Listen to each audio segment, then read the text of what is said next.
Ibu, bapak, saudari, saudara, rekan-rekan muda, dan adik-adik sekalian dimanapun kalian berada, bertemu kembali dengan saya Romo Tino SSCC di dalam catatan pesiarah.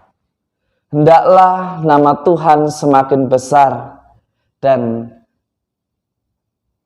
kita pelayannya semakin kecil. Biarlah kemuliaan Tuhan semakin dikenal oleh banyak orang, dan kita ini adalah pewarta sabdanya.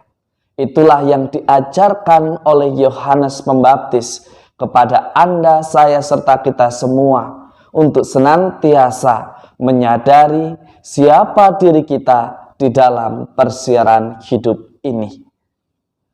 Sebelum kita mendengarkan permenungan dari catatan pesiarah, marilah kita membuat tanda kemenangan Kristus. Dalam nama Bapa dan Putera dan Roh Kudus. Amin. Ya Allah, Engkau telah memanggil Santo Yohanes Pembaptis untuk menyiapkan umat yang sempurna bagi Kristus Putramu. Gembirakanlah umatmu dengan kelimpahan anugerah roh, dan arahkanlah hati semua orang beriman pada jalan keselamatan dan damai. Demi Kristus Tuhan dan pengantara kami. Amin. Ibu, bapak, saudari, saudara, rekan-rekan muda, dan adik-adik sekalian yang terkasih di dalam Yesus Kristus. Sejak dari kandungan, Allah sudah mengenal Anda, saya, serta kita semua. Yang dikehendaki oleh Allah bagi hidup kita di dalam persiaran hidup kita, yakni melakukan apa yang benar dan baik di hadapan Tuhan. Bukan hanya dalam dunia ide kita, bukan hanya di dalam kata-kata yang keluar dari mulut kita, tetapi bagaimana kita melakukan sabdanya di setiap langkah hidup kita, di setiap perbuatan nyata kita di dalam menapaki persiaran hidup.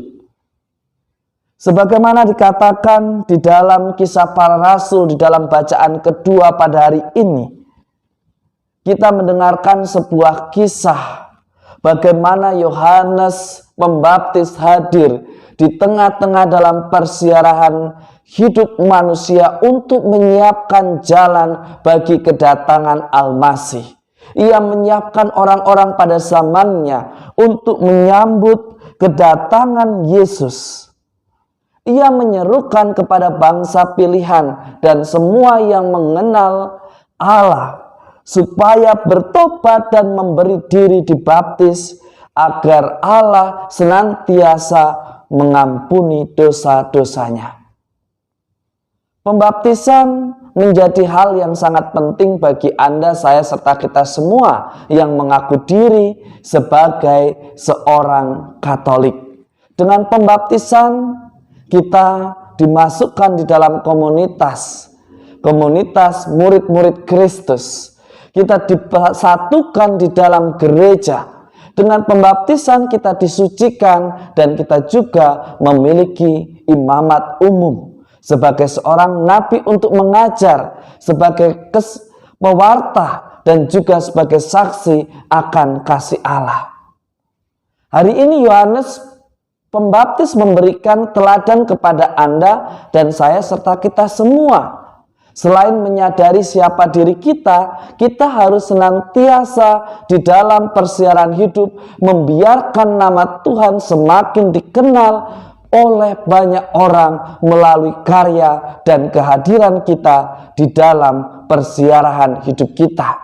Baik di dalam pekerjaan, baik di dalam tugas dan tanggung jawab kita, maupun di dalam pelayanan yang kita lakukan.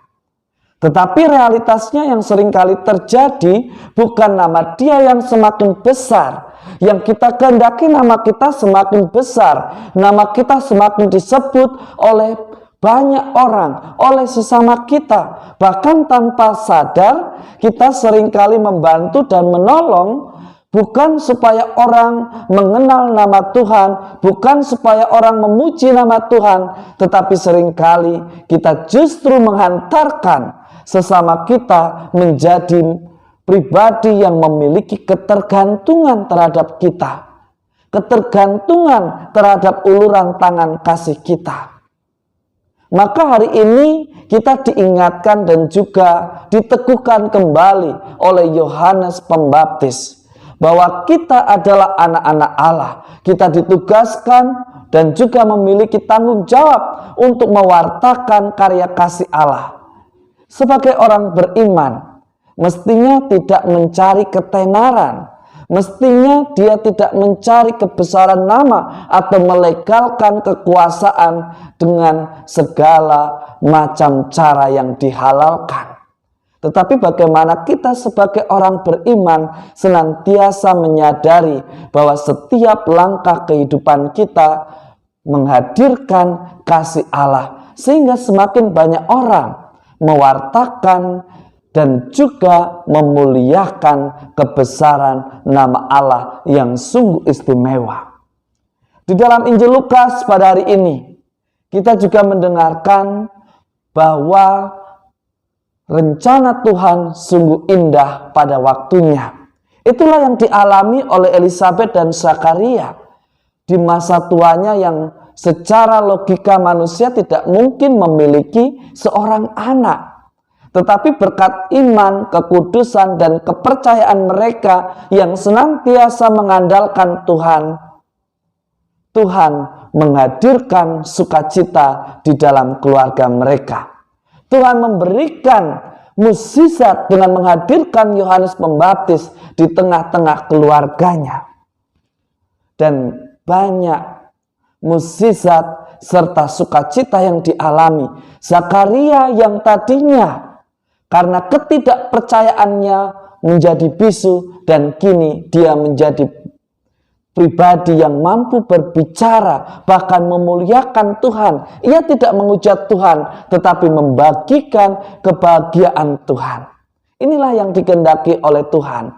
Semakin beriman, semakin kasih Allah dikenal oleh banyak orang yang berjumpa dengan kita. Bukan justru sebaliknya. Kita jatuh kepada sikap-sikap ritualis, agamamis yang ada di dalam persiaran hidup kita yang seringkali justru menjauhkan kita dari Tuhan. Justru seringkali kita jauh dari apa yang dikehendaki Tuhan. Maka kita harus menjadikan iman sebagai keutamaan hidup kita. Beriman berarti bertanggung jawab. Beriman berarti menghidupi kasih Tuhan. Beriman berarti membiarkan nama Tuhan semakin dikenal oleh banyak orang. Semoga berkat Tuhan senantiasa melindungi dan memberkati kita, Bapa dan Putera dan Roh Kudus. Amin. Oleh karena rahmat dan belas kasih dari Allah kita, Anda dan saya serta kita semua dilawatnya, didampingi dan diberkati. Dia akan senantiasa menghadirkan mukjizat bagi setiap pribadi, Anda, saya serta kita semua yang senantiasa mengandalkan Tuhan dan setia pada rencananya untuk terjadi di dalam persiaran hidup kita. Selamat beraktivitas, Tuhan memberkati. Amin.